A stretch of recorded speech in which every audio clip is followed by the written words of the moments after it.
59.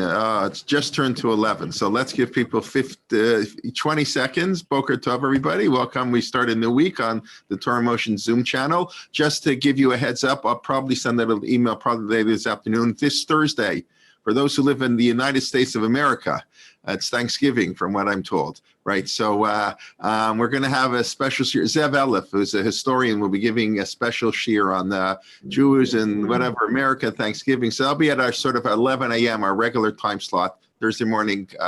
Rabbi Dr. Zev Elif, some of you may know him, you should know him, writes a lot of very interesting articles. So he'll be giving a special Thanksgiving shir on 11 a.m. Thursday. Okay, Rabbi Leibtag. Shir number 6, beginning the big Hanukkah. We're into Kislev. You're allowed to talk about Hanukkah all you want. Doesn't get to Hanukkah. Okay. Okay. So what I want to begin with first, this will be while people, in case other people sign on a little bit later. I just want to bring a little proof to what we talked about last week. Last week we talked about the year 1000 being the Greek year, which everyone was counting to during the Second Temple period. During the time of the Tanaim and Amoraim, all rabbinic literature was using the Greek year because it was viral. Everyone else used it. And when you use a year on a shtar, on a Jewish document, you need a year that everyone accepts and knows. Therefore, everyone used the Greek year. And the Greek year began in minus 312 BCE. What I wanted to suggest is that the rabbis, in a midrashic way, very much wanted the Greek year to have Jewish significance. And if you read the Bible a certain way and cut corners a little bit, you can do a calculation that makes the Greek year begin in year 1000 from the Exodus. What was I'll just go over the quick points. It's 480 years from the Exodus until the first temple was built. That's a verse. It's 70 years until the second temple was built in the second year of Dayavesh. That takes us to I'm sorry, in the second temple itself, the first temple itself is 410 years and 70 years to the second one's built. So that's 480 and 480, that's 960. And the second temple was built in the second year of Dayavesh. We'll see that date very much today in the book of Chagai. And then if we claim that Dayavesh is our Shasta, and that was last week's shir, that there's no gap between chapters 6 and 7 of the book of Ezra, then the last year in Tanakh is year 34 of Daryavesh, who's our Shasta, which means Tanakh ends 994 years after the Exodus. Now, we're so close to the year 1000. So the next big step is that if I crunch those years, if I crunch the gap between year 6 of Daryavesh to year 7 of our Shasta and claim it's the same king, then what can we do? Then all we need to do is then we basically finish Tanakh year 996. Once Tanakh's over at 996, what can we do? In 996, 994. Then we're simply short 6 years to the year 1000. So what do the rabbis say? From the year after Tanakh ended until the Greek year began was 6 years. Got it? Now, that's not a historical statement. That's sort of like wishful midrashic thinking, so that the Greek year would begin 1,000 years Titat Mitzrayim. And that way, anytime a Jew counts to the Greek year, he just adds 1,000 and we get Titat Mitzrayim. So I'm going to share with you a Gemara that says basically what I just told you. It didn't say it like I said it. It's making a statement that relates to what we talked about. It's talking about a document whose year was 6 years off. There was a document about some financial contract, about collecting money from some field. And the year was 6 years off, and the question is, do we have to wait 6 years until we can collect this money, or is it valid now? Because there was a discrepancy of 6 years between two different documents. So one of the opinions was, both documents are fine. Each one's counting to a different Greek year. One Greek year is the year that Tanakh ended, when the Greeks took over Elam, only Elam and not all of Persia. And the next counting is from the time Alexander the Great took over not just Elam, but all Persia as well. So here, we'll take a quick look. I'll share my screen. First, I'm going to show you the Hebrew, and then I'm just going to do the English in a minute. Where are we? We are, here we go, missing years. Here we go. It's a Gemara in Avodah Zarah Daf Yud. Actually, it starts in the top 10 of Bet. Haushtar, there was a certain document that was written in it six extra years, and the Rabbanan wanted to put it off for 6 years. Okay. Amar Rav Nachman, Hai Safra. Let me highlight here properly. Hai Safra Dafkana Ktavi. This scribe was right. V'hanich Shit Shanin. These 6 years. What are they? Let me make this bigger real fast. Get a lot bigger. Make the mouse. Let me make it bigger so we can read it. And go back to my drawing here. And these 6 years, what are they? The 6 years that are off are the 6 years that Alexander the Great conquered Elam before he conquered all Persia. Right? The Tanya Rabbi Yossi Mer, this is the statement of Rabbi Yossi in Seder Olam. Sheish Shanim Machu Be'elam. For 6 years, the Greeks ruled Elam before they conquered all Persia. The Greek Empire began by taking Elam, that's a little bit north of Persia, and the rest of the Persian Empire was conquered, and all the other empires that Persia had taken over was conquered by Alexander the Great 6 years later. So Matkif la Rav Chacha, maybe the counting. How do you know the counting to the Greek year? Maybe the scribe is not counting the years of Greek rule, but rather Tisat Mitzrayim. But how could that be? There's 1,000 years off. What he's saying? When he wrote the year, what is 200, whatever it was, he really meant 1,200. And he's counting Tisat Mitzrayim. So what do we see? We see that there was a custom to add the letter alpha, which means 1,000, to the Greek year. And then it's for sure off because the Greek year starts 6 years after he captured Elam. So let's continue down now. Amar Rav Nachman. I'll go back to my drawing log here. Let me clear the things. Amar Rav Nachman. What did Rav Nachman say? We got lost here. Okay. What's our custom in exile? We only use the Greek year. We don't count Yitzhak Mitzrayim.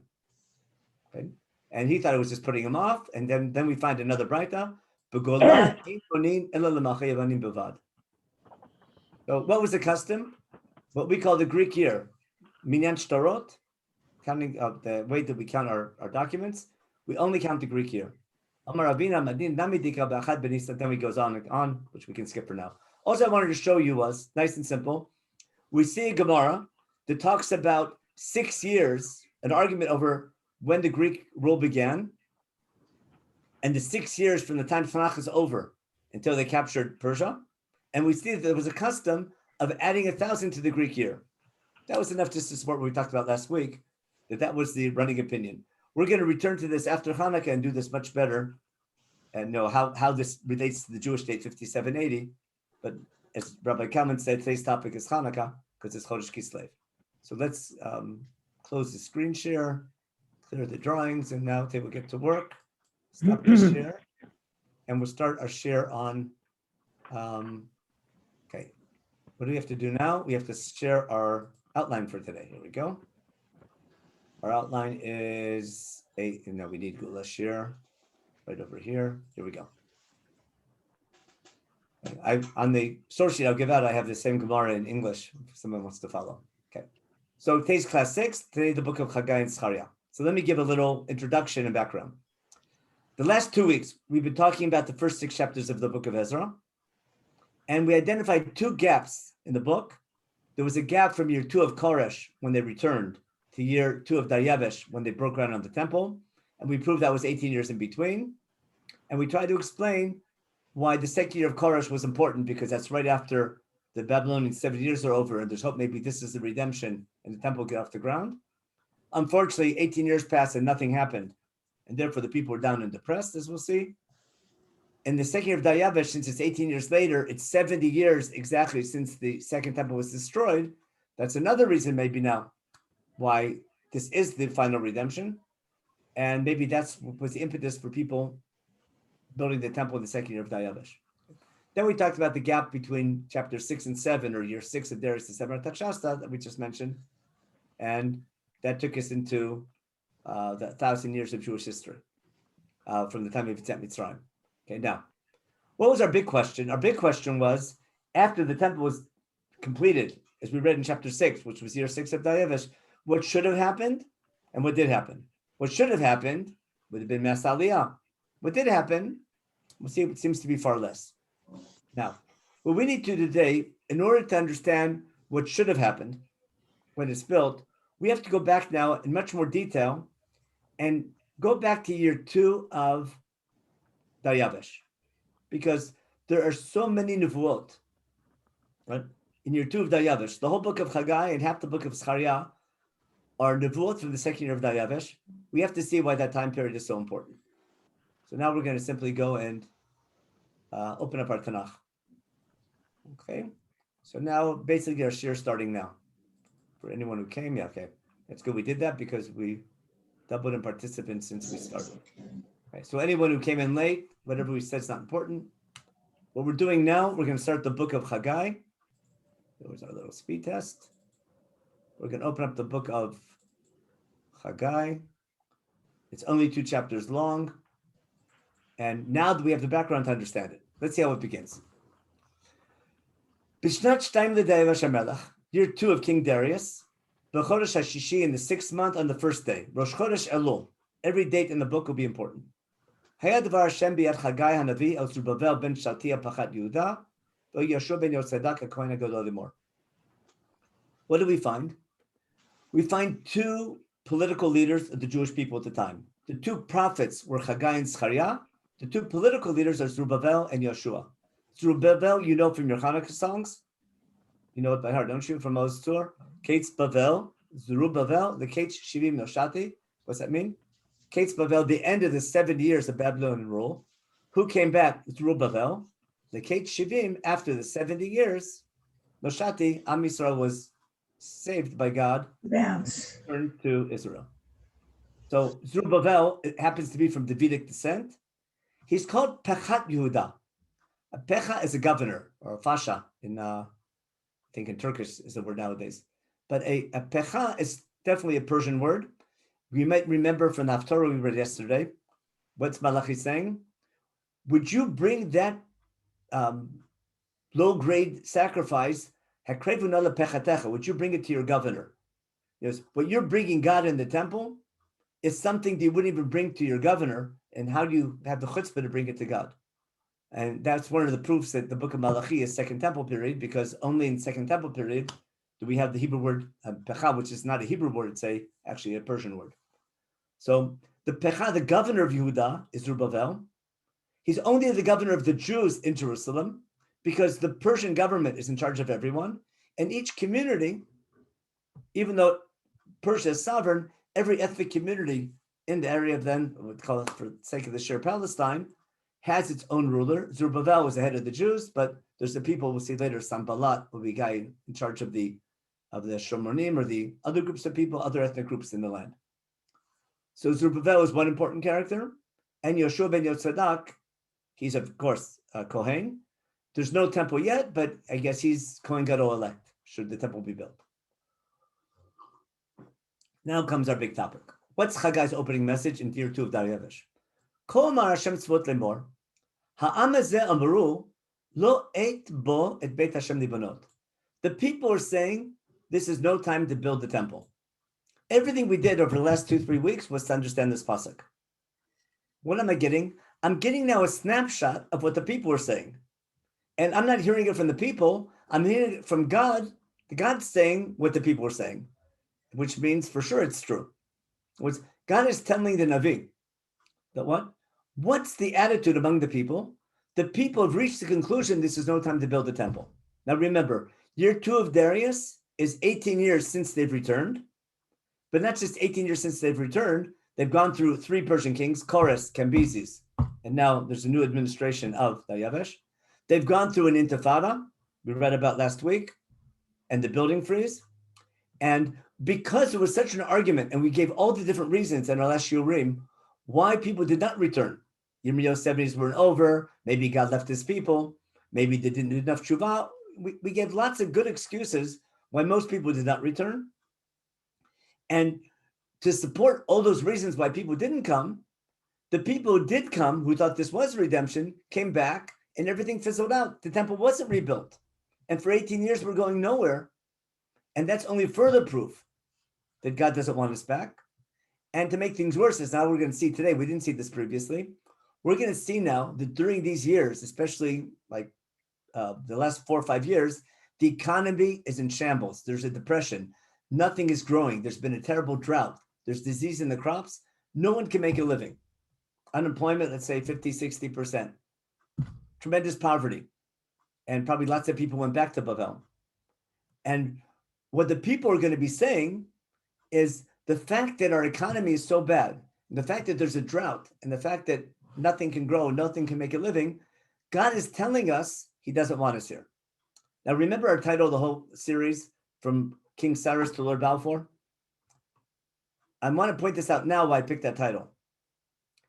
One of the biggest questions that we have to deal with today is not only how does God talk to us through historical events, there's a bigger question, does God talk to us through historical events?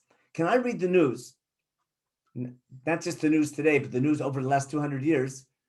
Does God talk to his people through historical events? Remember we talked about, is the Cyrus decree, is that God saying it's time to return? And therefore, people took that same analogy. Let's say that was. So was the Balfour Declaration a sign that God wants us back in our land? Was the beginning of the Zionist movement, even though it was secular, was that a sign from God that it's time to return? Was World War I a sign? Rav Kook writes about that a lot in his works.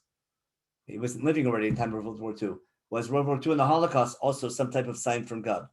Was the State of Israel the War of Independence?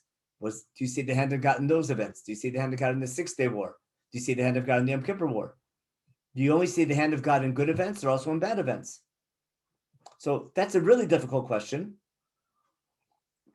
So when you have a Navi, at least I can get God's official opinion. When there's no Navi, do we say that God no longer talks to us because there's no Navi? Or we have to say maybe God does talk to us, but understanding his message becomes more difficult. So now, we're going to see here, crystal clear, that the Navi is saying what the people are thinking. And the people are going to be saying the fact that our economy is so bad is a sign that God doesn't want us back. So the Navi is going to flip the table on them and say, the reason why your economy is so bad is because you're not trying hard enough to build the temple. Okay? The people are saying the fact that the temple wasn't built is a sign this isn't redemption. And God's saying, because you're not building the temple, that's why redemption is not happening. In other words, how proactive does Am Yisrael need to be in this process of redemption? Now, we're going to see for sure, according to Chagai, there's a need to be proactive. Is that because Chagai is around and there's a Navi telling us what to do? Or do I learn from Chagai, in times of redemption, if God gives you even a little hint, there's a need to be proactive. So let's take a look and see what Chagai says. Pasuk Gimel. Vayidvar Hashem mitzvot b'yad Chagai lemor. Ha'et lachem atem l'shevet b'vatechem sfunim v'bayit hazeh charev? Is this a time for everyone to be in their homes all by themselves and God's house is destroyed? How can you be complacent with the situation? For 18 years, nothing's getting off the ground. How can you live your lives that way? You return to build the temple. How come you're not working? How come you're not demonstrating, doing something? And therefore he tells them, Bata, kol marshem tzvot, simu levavchem adarchechem. He's going to repeat this, I think, 3 times. Pay attention to your ways. Pay attention to the phrase, simu levavchem adarchechem. Pay attention to paying attention. He'll say this over and over again. And now it's going to bring a proof of what you have to pay attention to. God's been talking to you through agriculture and economy. Zeratem arbei vavei ma'at. You planted a lot of crops and nothing grew. Very little grew. Achol ve'ein l'sova. There's what to eat, but not enough to be satisfied. Shato ve'ein l'shochra. There's drink, but there's not enough to satiate your thirst. Lavosh ve'ein l'chomlo. There's clothing, but it's minimal. It's not enough to keep you warm. Mistaker al tzor nachuv. Anyone making a salary, making peanuts, poverty salary. It says, pay attention. There's a reason why things are so bad. There's a reason for this economic depression. Pay attention to your ways. What's the solution? Alu hahar ve'aveitem eitz. Climb the mountains, means go chop down trees, bring down some lumber, uvnu habayit, build God's house. Ve'ertzem bo, ve'kavda amar Hashem. And I'll be there. I want you to build my house. The people are saying, we're not building because God doesn't want us. No, God does want you. Nothing's going good because you're not trying hard enough. That's a significant message the Navi's giving. Now, why did the Navi wait to the second year of Daryavesh to make the message? So we discussed this. Either because now the 70 years are over for sure, because it's been 70 years since the temple was destroyed. We did that calculation of the 18 years in between. Or it could be because there's a new administration. That was the possible prophetic reason. Or it could be because now the Navi is getting the people to do tshuva, and there's a religious reason. Or maybe because there's a political reason, a new administration in Babel, this new King Darius, who might be more pro-Jewish, maybe with the new administration in Persia, there's a chance to take advantage of this. Now, he says, therefore, go up the mountain, start cutting down the trees. And then he makes his point again. You were hoping for a lot of income, and nothing came through. He says, if you bring it to the house of God, your income will be, you'll make 10 times over, you'll see. You'll blow upon it. He says, Yan, I'm sorry, my mistake. I jumped ahead. I'll say that again. He says, you were hoping to bring it a lot, and it came a lot, and when you brought it to your home, it all blew away. There was nothing on it. Why? Why were things so bad? Yan menu Hashem tzvot. Yan beiti ashu charei v'atem rotzim mishul beito. Why is your income bringing home so little? Because my house is destroyed, and you're what? And you're running each one to their home. Later in the next chapter, he's going to say, once you build the house, your produce will be increased tenfold. Okay. Therefore, he says the big line, Al kain alechem kalu shmai mital. And that's the reason why there's no rain. Ba'aretz kala yivula, right out of Shema. Why is there no rain? And why is there no produce from the ground? Because God's house is destroyed and you're not doing anything. And therefore, I'm the one who called the drought on the land. All your produce, all the shabaminim, and on the people and everything, I'm the reason for your bad economy. And therefore, he tells him, build the house and things will get better. I want to take a quick little break here, and I want to share with you an idea I have. I'm not sure if it's true. You'll tell me, Rabbi J, if you've ever heard this before. Everyone knows that there are 3 blessings d'oraita when we bench. When we say Birchat Hamazon, we have a meal, you thank God for food. There's 3 blessings. The first one makes a lot of sense. Hazanat hakol.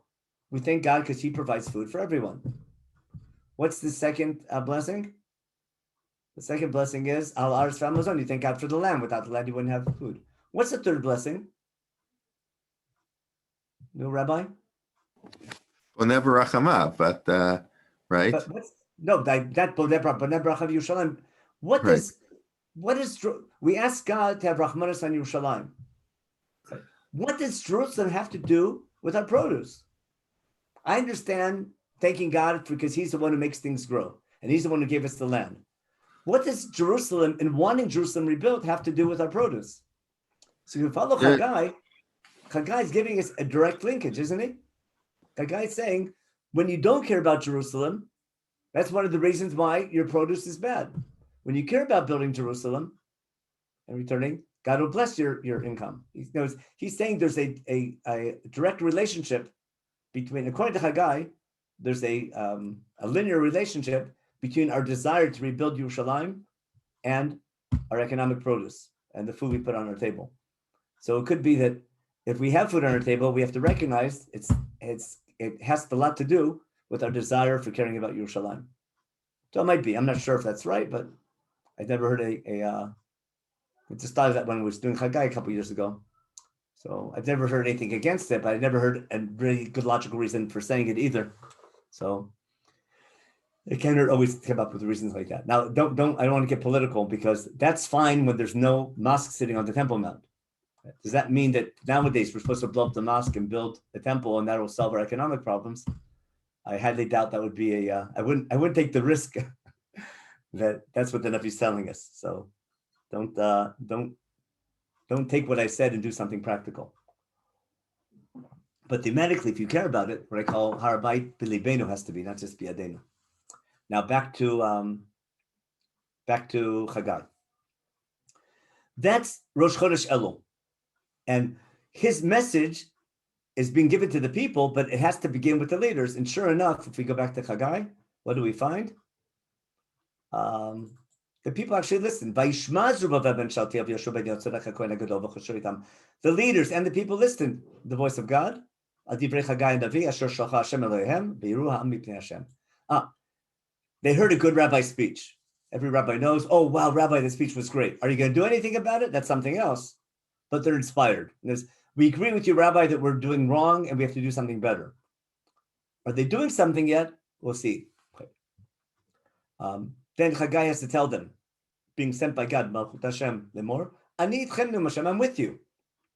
Remember Moshe asked first sign, Gideon asked first sign. We're about to take an initiative. Will God be with us? And God's saying, yes, I will be with you.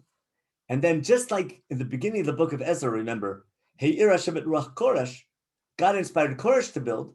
Now what do we see? The same word, Vayayir Hashem et Ruach Zerubbabel ben Shaltiel Pachat Yehuda. Now Zerubbabel's spirit is uplifted by God. God stirs up his spirit. He's now sort of replacing Koresh. And the Ruach of Yeshua ben Yosef HaKohen HaGadol and all the people, Vayavo v'yasu melacha bebeit Hashem tzvot Elohim.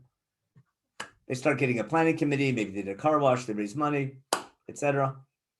They get an architect, they're making plans, and they're getting ready to build. And something happens, maybe this happens, or the gathering begins on the 24th day of the 6th month, which I got that week before Rosh Hashanah. Pay attention to the 24th of the month again. And in year 2 of Daryavesh, like 3-4 weeks later, things are moving along. This is like a week before Rosh Hashanah. I guess it's compared to when we start saying Slichot, at least according to Ashkenazim. Now we jump a month later. People were busy with the holidays, Rosh Hashanah, Yom Kippur. Even though there's no temple, there's still a Mizbeach, and the holidays are still holidays.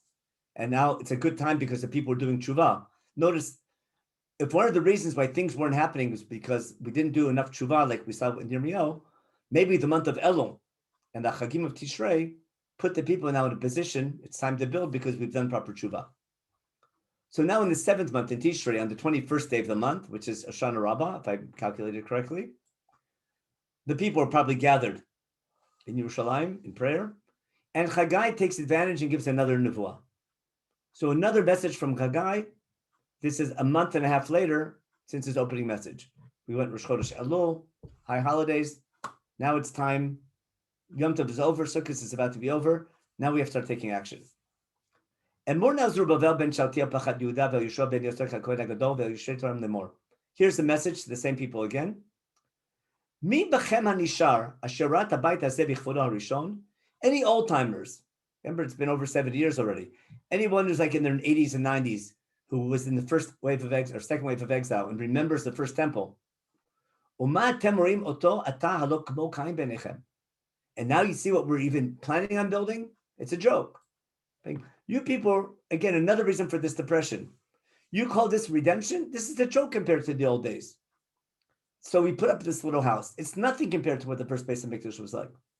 And when people are down and depressed, there's a famous word in Hebrew called chizuk, or actually in Yiddish, people need chizuk, or in Hebrew it's lechazek, and therefore listen who needs chizuk. Remember, like the book of Yeshua begins with the same chazak ve'amatz. Diata. What's Chagai, their prophet, their religious leader, tells them, Chazak Zerubbabel, Dum Hashem, ve'chazak Yeshua, ben Yosadak, HaKohen HaGadol, ve'chazak kol ha'aretz. Everyone needs chizuk. Ki ani etchem Dum Hashem. I'm with you. God's giving encouragement. I'm not going to build it for you, but I'll build it with you. And just like in the past, the brit I made with you way back since we left Egypt, that brit is still intact. That goes back to Yechezkel's vision of dry bones. And people think the brit is gone. He left his people. No, my brit is still with you. We still have this covenantal commitment, but it's a two-way street. You have to take your side. I'll do my side. Now comes something interesting that takes us maybe to Hanukkah. One of the main reasons that people are down and depressed is not just because of a lousy economy and the thought that God left them, but also because politically they're very weak. They're under foreign rule, and not just under foreign rule, there's foreign populations, there's other ethnic groups living with them. We talked about them, we saw them. We talked about the first Intifada. They stopped the building. They wrote letters. We have to go back and see those letters that they wrote back and forth to the Persian authorities. It's not simple. And they're under foreign rule, and they're in a country with other people having trouble. And therefore, what does Nabi promise?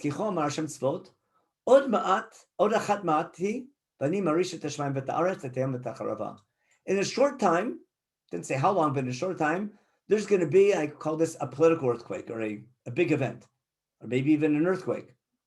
And things are going to change. I'm going to make a big, I'll shake up all the nations. Things will change, and now this house, when it gets built, all the nations will come, and it will have glory in the eyes of all the nations, almost like the time of Shlomo. You think it's possible? God says, don't worry, I'll help you with the funding, the akesef, the asahav. Don't think you can't do it. I can help. And now he makes his famous promise. This house, you think it's nothing? One day, this second temple can be greater than the first temple. Achron means the next one. Not the last one, but the next one. This one coming up, which we're hoping would be the last one. It can be greater than the first one. In this place, there'll be peace. Now, there's no doubt Chagai is hoping that in a short time, 5, 10, 20, 30 years, there'll be a political opportunity for sovereignty return to Yehuda. Because if sovereignty doesn't return, it's not redemption. But like we saw, that was the hope when they're building, and that's what we mentioned. From year 2 to year 6, they build. After year 6, we're hoping for something big to happen. It doesn't happen. When does sovereignty return? When do we find this big political upheaval and earthquake and nations falling? That won't happen until the Greeks take over from defeat the Persians, and until the Greeks are defeated by the Hashmonaim. So I want to share with you what Rashi says on Pasuk Vav and Zayin. And this brings us right into Hanukkah. Let's share our screen now with, we'll go to Sefaria. I know the Ala Torah has a nice one. In the book of Chagai, in chapter 2, what's God say? Odmat, in a short time, what will happen? See on Pasuk Vav. Odmati, mishetichle machut, let me highlight this in easier way. Mishetichle machut paras zo, hamoshelet alechem. In a short amount of time, when the kingdom of Persia, which now is ruling over you, then another kingdom will come.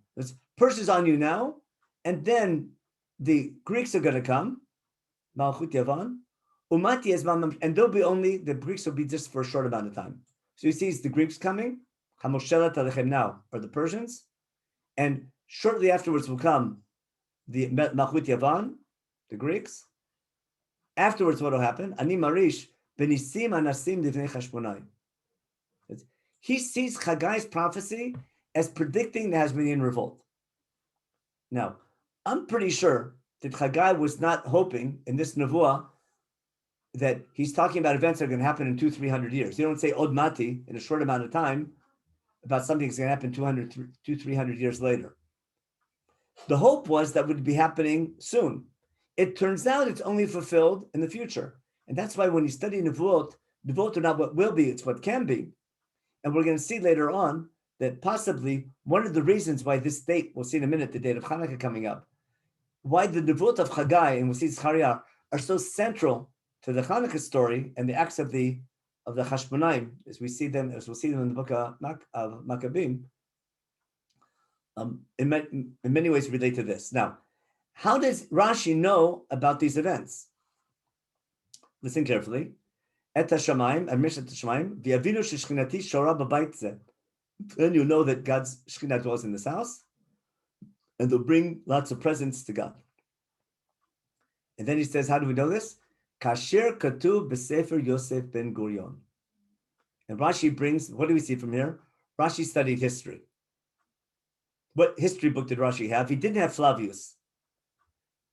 There was a book, according to most historians, the Rishonim did not have Flavius. They didn't have Josephus' works. But rather, there was one history book called Sefer Yosifon, the Rashi quotes quite often. And Josephon was a book written either 7th, 8th, or 9th, somewhere between 7th and 10th century was written. The author of Josephon knew Flavius, had Flavius, but he writes a very short version of it and throws some Midrashim in it as well. And that's the main history source that the Rishonim have. So in that book, it talks about the battles of the Hashmonaim.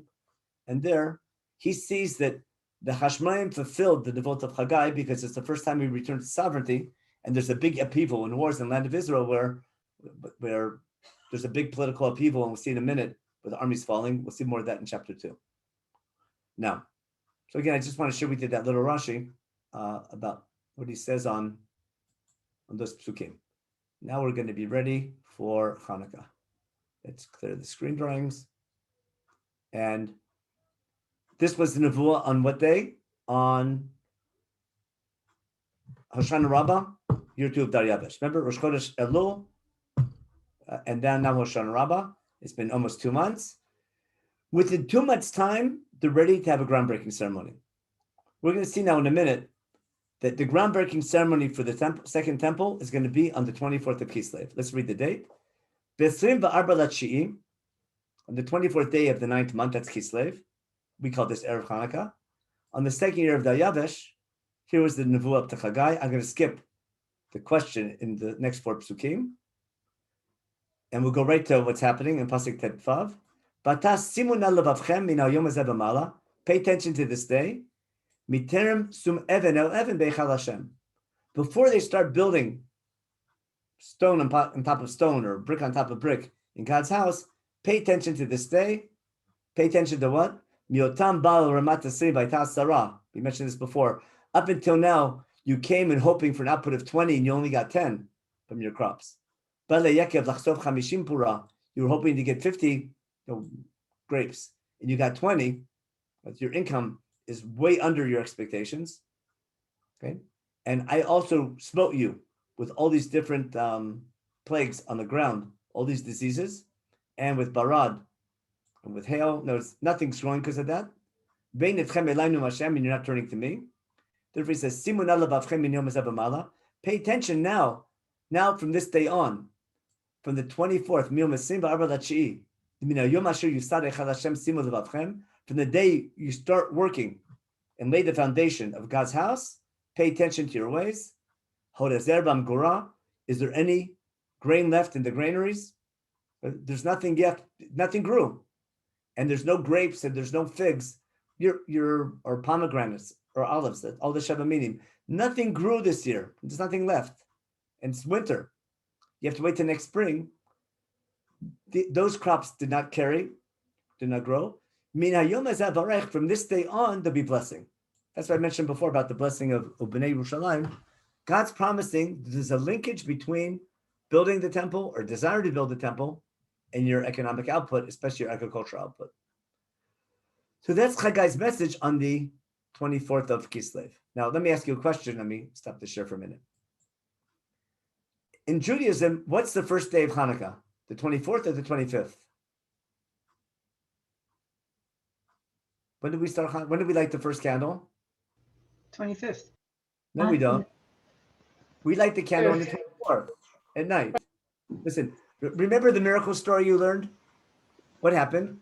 Remember Chanuka Cafe, the classic way they probably taught you, that they rested from battle on the 25th? If the 25th of Kislev was the day that the battle ended, and when the battle finished, they came to the temple and they found that little container of oil, and they lit the menorah, and it lit for 8 days, then the first candle would be the 25th at night going to the 26th. Understand? We light our candles the 24th going to the 25th, don't we? So if I follow the Hanukkah story, we begin on the 24th going to 25th.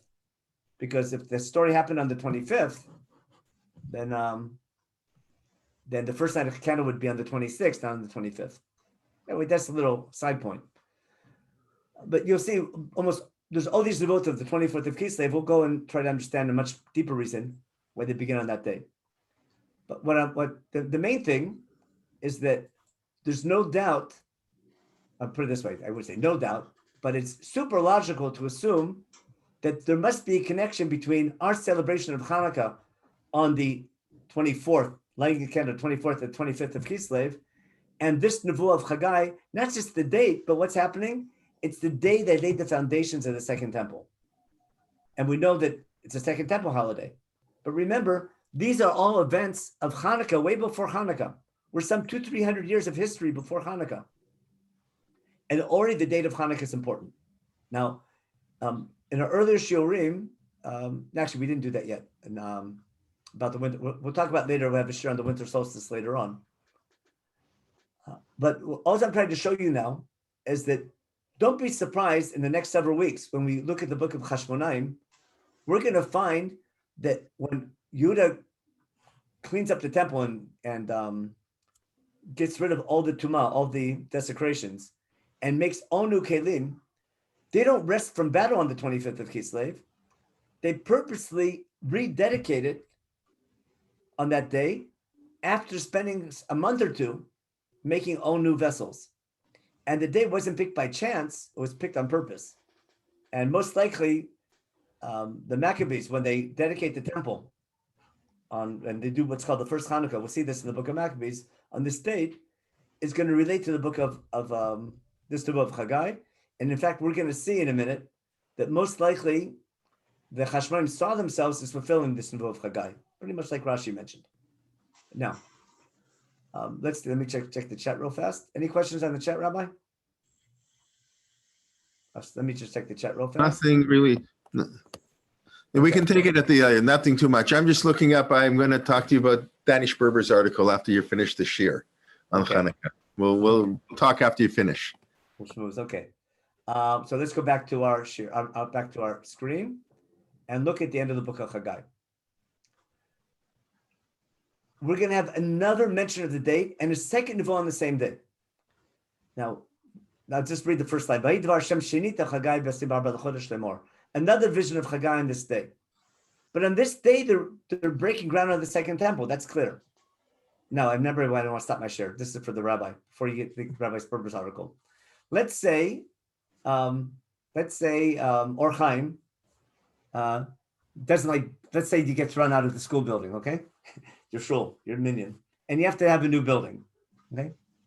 And let's say, you have a piece of land and you want to break ground on the building. Are you going to break ground on your new shul building on the day that you have enough money to finish the building? Or are you going to break ground on the day you have enough money to have a groundbreaking ceremony? Understand the difference between the two? Meaning, if I'm going to break ground, I'm going to break ground in order to get people to donate money. Because if you just said, I have a great idea, give me some money, I want to build a shul, no one's going to take you seriously. If you show them, hey, we have architectural plans, and here, there's a tractor there, we started building, we have a site and everything, and you make your ceremony, people come to the ceremony going to say, you know what, I'm going to get involved. Therefore, what I want to suggest is that they're going to break ground specifically in the darkest time of the year, and purposely, even though it's going to take 4 years to build, this time of year in Israel is not a time for building projects. It's cold and windy and rainy. It's hard to build this time of year, and it's going to take 4 years to build. So there's no reason to start in the middle of the winter. Any normal person would wait till the spring. They've waited 18 years. They can wait a couple more months. But rather, I'm making for thematic reasons, or for fundraising or inspirational reasons, I'm picking the darkest time of the year. I'm picking the winter solstice to break ground on the second temple. We have to dedicate a shiur to that idea of a winter solstice and explain the date. But we're going to see that what my claim is that we're going to pick a time of year which represents depression, down, out, giving up hope, and pick a day that's going to represent hope in times of darkness. And that'll be a deeper meaning of Hanukkah, which we'll get to over the next couple of weeks. So let's just see the last Nevuah of Chagai, and then we'll have a chance to see Zechariah very quickly. What's Chagai say? Up until now, he's talking about agriculture. Now we talk about political events in armies. Pasuk Chaf Aleph, chapter 2, Pasuk Chaf Aleph. Emor Zerubbabel Pachat Yehuda lemor. Here's a message specifically to Zerubbabel, not to Yeshua, to Zerubbabel, the political leader. And he's a pecha, again, he's just the governor. Ani marish et hashmayim v'et haaretz. I'm going to make this earthquake. And we'll see what he means. I'm going to shake the heavens and earth. Like this would be like shaking news. Careful. This is what Rashi was referring to also. V'fakti kisei mamlachot. I'm going to overturn thrones of kingdoms. Vishmati chosek mamlechot goyim. Great armies are going to fall. Kingdoms are going to fall. There'll be this overthrow. Big battles. V'fakti merkavav rochveh. Chariots and the riders are going to fall. V'yordususim rochveim. Horses are going to start dumping their riders on them. Ish becher v'chiv. And soldiers will fight with one another, amongst one another. There'll be some big military upheaval. And when it's all over, what will be the result? You, Zerubbabel, I'm going to take you, God says, I'll make you like a chotam is something you sign a document with. I've chosen you, God says. Now, notice you would expect him to say you're going to return to sovereignty. Can anyone give me a good reason why this Navi, speaking publicly, cannot talk about sovereignty returning to Judah? Just think like a politician. Why is it that a Navi cannot say publicly, we're going to return, even though we're under Persian rule, we're going to return to become sovereign again? Any Would good sound like a political- rebellion. Would sound like rebellion. It's Will really- offend the governor. The governor. exactly. He's a traitor to the government. And you can't say these things. You can say them maybe in a private parlor meeting when no one's listening, and hope no one, tattletales on you. But if you're going to say something, though, you have to say it. What's called b'loshan chachamim. A chotam is someone. When you sign a document, the chotam is. Let me just do a quick. One second. Signature. Do a quick mute. 1 second. I don't need it real fast. You don't. Okay.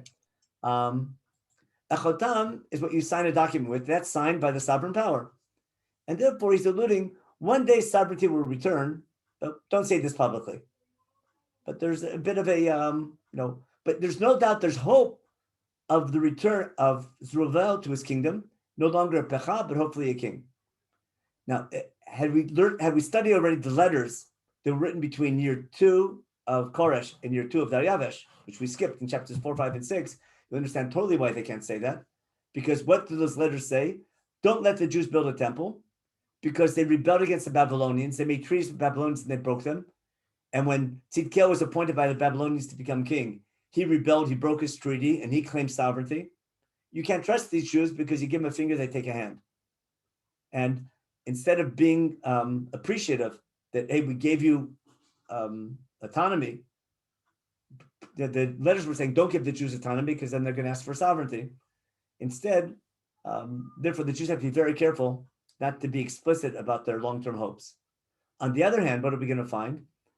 That goal of return to sovereignty only happens 200 some years later with the Hashmonaim. Okay, now, so that's Chagai. Just very quickly, a chotam is an official seal, yeah. But to someone who makes the official seal, it's usually the sovereign power.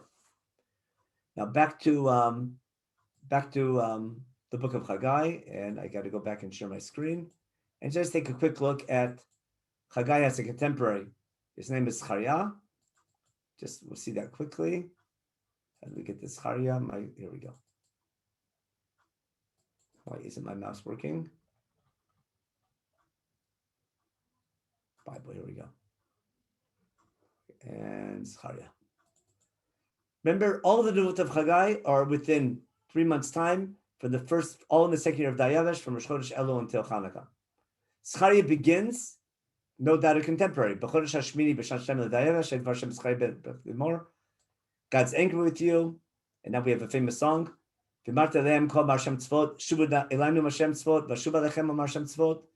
Remember, we talked about other reasons why the temple's not built. Chagai is giving a political message, both an economic one and return to a strong economy and return hopefully to sovereignty. I call Chagai the Navi with the Kippah Sruga. Zechariah will be the Navi with the Kippah Shchora, with the more Haredi approach. What's he saying? Oh, wonderful. He's not disagreeing with Chagai, but he's putting a totally different emphasis. What's necessary? Shuvu elaynu Hashem, v'shuv alechem. You return to me, I'll return to you. It's not enough just to start a building project and start. That might help, it might inspire people, but if you don't return to God and keep His mitzvot, nothing's going to happen. And therefore, don't be like your forefathers, who the Nevi'im called them to repent and they didn't repent. Remember that this we'll see in a minute. This is referring to not just to Yirmiyahu is also referring to Yeshayahu. The Nevi'im said, "Shuvu nam midarchem ha'ra'im." We have to go back to that because we have to see why the first temple was destroyed to appreciate what needs to happen for the second temple to be rebuilt. And he says, therefore, keep all my laws. He goes on.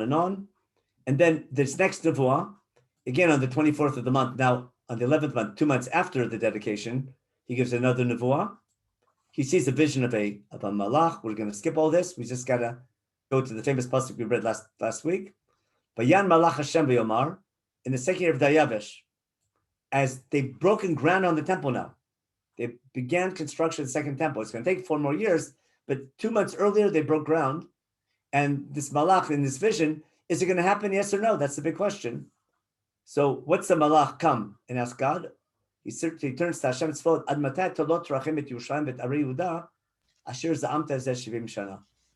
The malach asked God, how long is it going to take for you to have Rahmanas, to have mercy on Jerusalem, whose anger has been kindled against it for the last 70 years? And we use this pasuk as an anchor. This is not a prophecy of what will be in 70 years. This is a statement. It's been 70 years since the first temple was destroyed.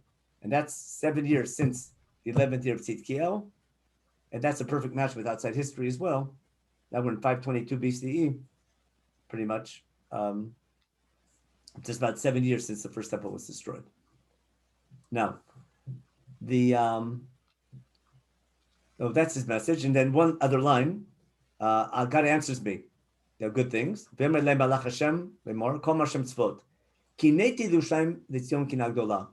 answers, I'm zealous now. God wants to help you build this temple.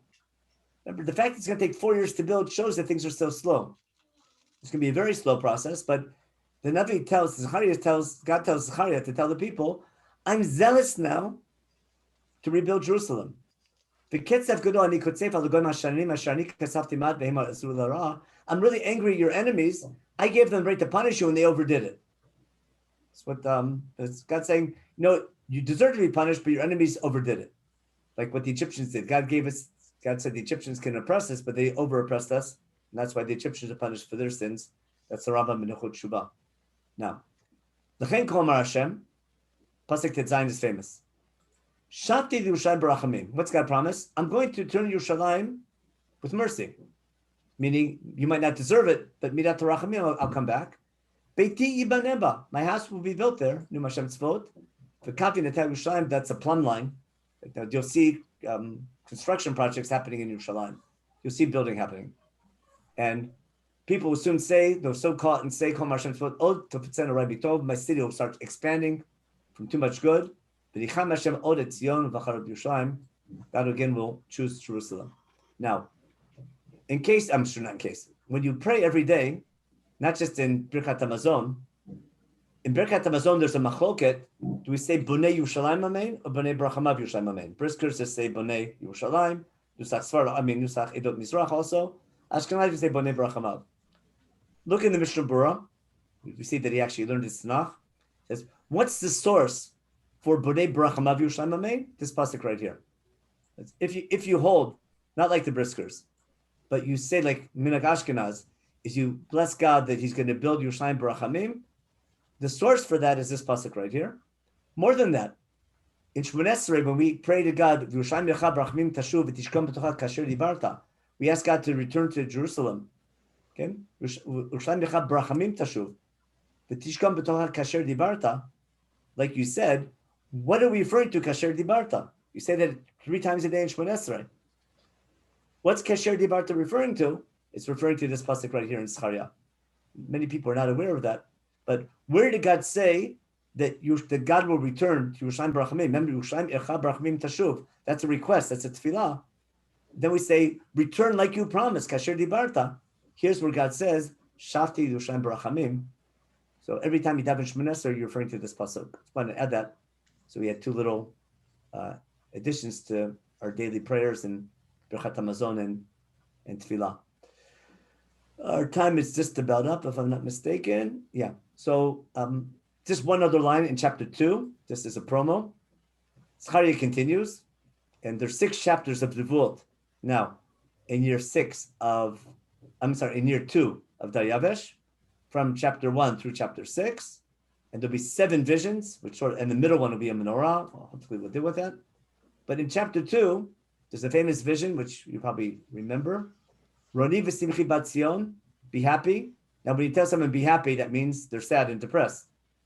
Okay. Why? Even though now you don't feel my shechina is going to return. The house will be built. Not only that, Israel will be great again.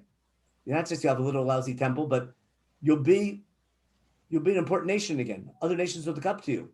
That's not the situation now, but that'll happen soon. When that happens, you'll know that God was behind these events. Yehuda will return to its portion, and God will choose again Yerushalayim. This is the big hope of Beit Sheni. Year 2. Now, Chacham, everyone knows Pasuk Yudalid. It's twice the Haftarah. It's the Haftarah once for Shabbat Chanukkah and also for Parsha Balotcha. Why? Because there's a menorah. But everyone thinks that we read this on Shabbos Chanukah because this goes to chapter 4 where he has the vision of the menorah. But if you know your history, it's not just because he sees a menorah. There's a much deeper reason because this is the time period of Hanukkah. So the whole, when we'll see over the next couple of weeks, the connection between the Dvot of Chagai and Zechariah and the book of Maccabees and the time period, the miracle of Hanukkah, we'll see how much they're connected. So that's our little, today was our little introduction to the books of Chagai and Zechariah. So we did the whole book of Chagai. And now I hope you understand why I needed that whole background to appreciate Chagai. Chagai is giving a shot of inspiration to people who are down and depressed. And the main vision, when they break ground in the second temple, it's going to be, we'll see, at the darkest time of the year, at the middle of the winter solstice. And just by chance, it's going to be the same time of year as Hanukkah. And we're going to see later how the way we celebrate Hanukkah very much relates to these books of Chagai and Zechariah. And to appreciate the holiday in depth, we have to do these a little more in detail. Next week, we'll continue a little bit in Zechariah and see his message. And then we have to go back and see, take this and understand the story of Hanukkah in the book of Hashmonaim and see how these nevuot inspired the rebellion that happened 200 years later. Okay, I'll take questions. Anything major, Rabbi? I'll start. Not too much. No. Let's see. Go back to the beginning here. No, not too much on the screen. Right. Okay. People, it's harder to know today, like you mentioned, what the message is today. I would agree with you. It's not to blow up the mosque. That for sure. I agree. But how do we interpret God's message? That's what Susan pointed out. Not easy to know. Yeah. Okay. Whether it means my point is you can't begin to discuss the issue unless you study the sources from this time period. That's the whole goal of the course. I want to appreciate all the different opinions. At least when you study the prophetic time period and the prophecy of that time period and the history behind it, you get a better appreciation of the dilemmas we're facing today. Yeah, sure. And I was just saying, okay, how the political thing, how to advise Yerushalayim, that I'll take the Rav Soloveitchik view. We leave that to all the military generals. What to give back, not give back. That's how Rav Soloveitchik felt. In general, I have a rule of thumb. What God wants us to do, we want God to do for us. What God wants to do, we try to do what God's supposed to do, and we want God to do what we're supposed to do, pretty much. You figure out the rest on your own, but you'll see what I mean. Okay. So somebody's just asking, you haven't spoken of the other Persian kings yet? Okay, King Cyrus, okay. We'll spend after Hanukkah, again, because we're building up to Hanukkah, I'm going to use this as a basis we have 2 weeks till Hanukkah, I think. 2 more classes until Hanukkah. So we're going to use that to understand these nevuot as a background. We have to do the menorah in chapter 4 in Zechariah, and then see how that nevuah affects the revolt of the Hashmonaim, and how we celebrate Hanukkah with the miracle of the menorah and the time of year. And we'll go back to why they dedicated the temple on the 24th of Kislev. You have to have a little class on astronomy. Yeah, so to back up what you said, I referred to Danny Sperber's article. So I remember he has a whole volume in Minhagei Israel on Hanukkah. So he discusses really in the first chapter, the Hashmonaim entered the temple according to the sources on the 23rd of Cheshvan. In other words, really the story of really Hanukkah should have happened on Cheshvan, and they purposely, they said they needed to clean up, but they purposely delayed till the 25th of Kislev, which would tie in very well. In other words, the 25th of Kislev was a special date, and they didn't make Hanukkah in Cheshvan when they could have, but they made it a month later to correspond to what's going on here. Yeah, but we're going to see in the next Shiurim, there's a work that Rabbi Sperber's talking about called Megillat Tanit. And there was all these nationalist, like nowadays we have Yom Yerushalayim, Yom Ha'atzmaut, what do you call it? We have all these nationalist holidays representing military victories, military events or political events of our own time, of our own generation, and we don't say Tachnun. Remember? Now, there was a very similar calendar in the Second Temple period where you didn't fast or do hespedim on those days. Every month had a couple of these national holidays, and they were all nullified, but the temple was destroyed. The only two that remained will be Hanukkah and Purim. Now, in that book of special dates, many of the Hasmonean victories took place in the month of Cheshvan. That's what Rabbi Sperber is talking about.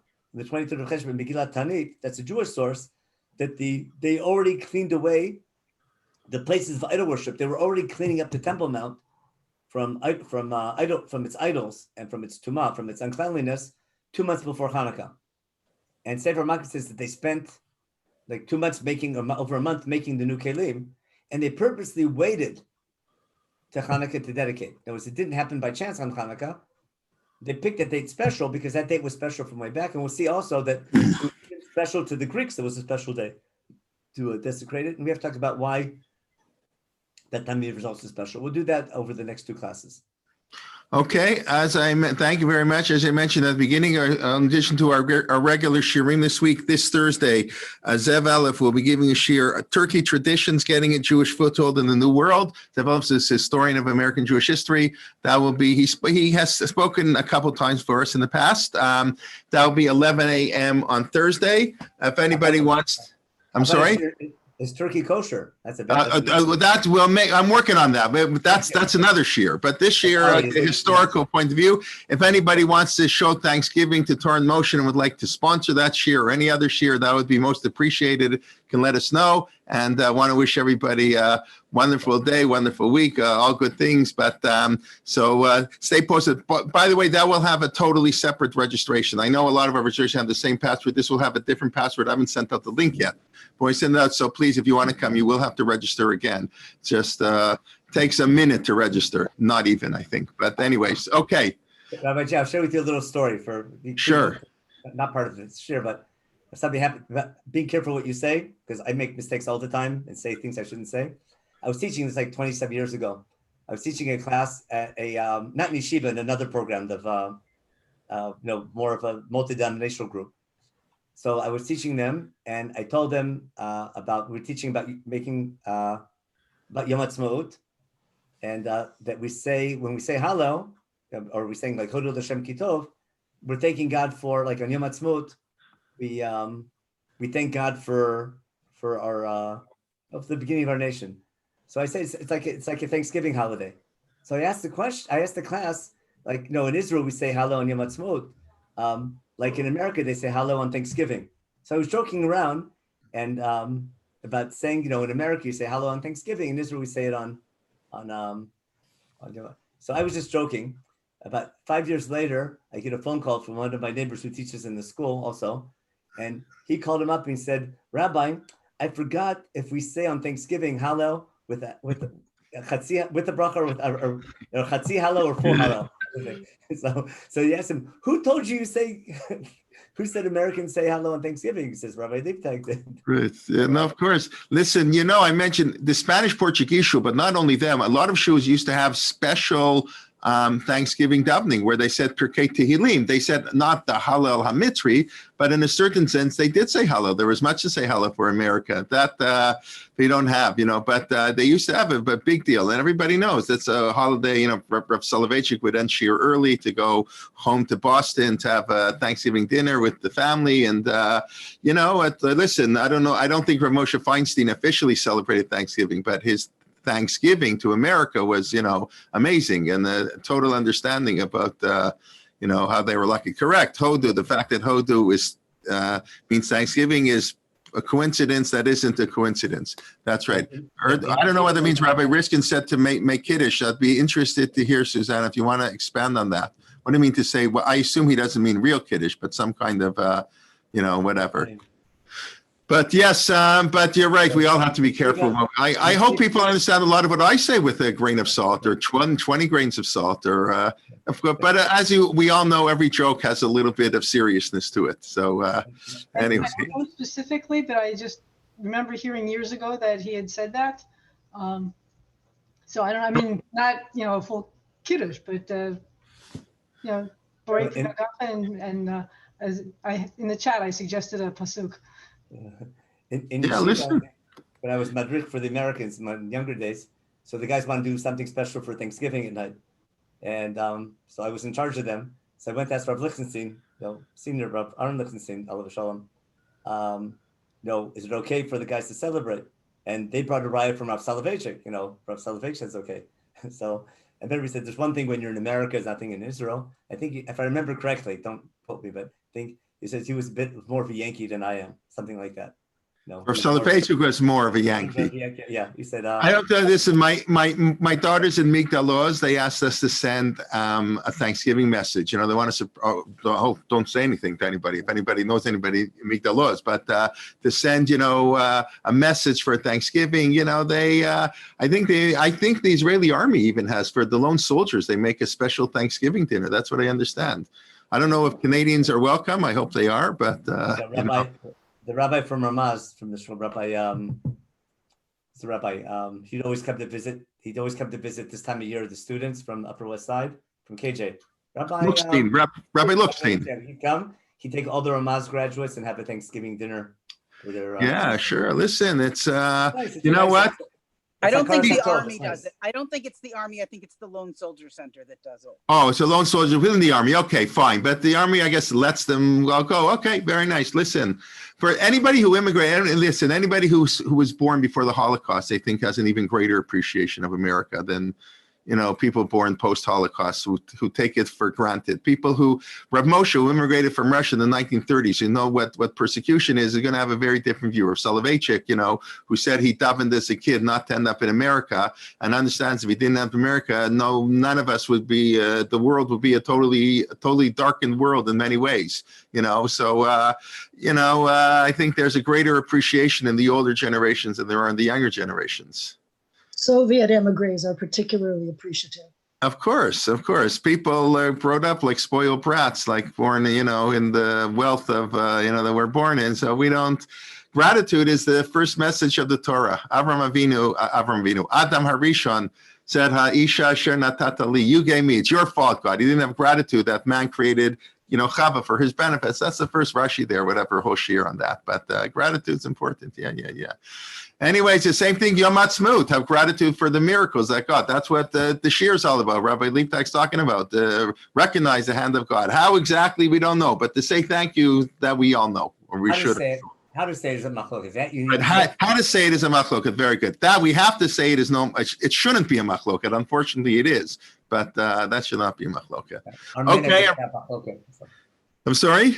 Our minhag have machloket. Yeah, of course. That's the minhag of Klal Yisrael. Of course. Okay. Very good, everybody. Have a wonderful day. We look forward to seeing you the next year officially. Of course, tomorrow night, Mark Shapiro continuing that Monday, 2 shiurim Tuesday, 3 on Wednesday, at least 2 on Thursday. Rabbi Koropkin, the president of the RCA, the rabbi of debate in Toronto, the largest shul here in Toronto, will be giving our parsha shir this week, who weren't on the shir last week to see. So we look forward to learning with you.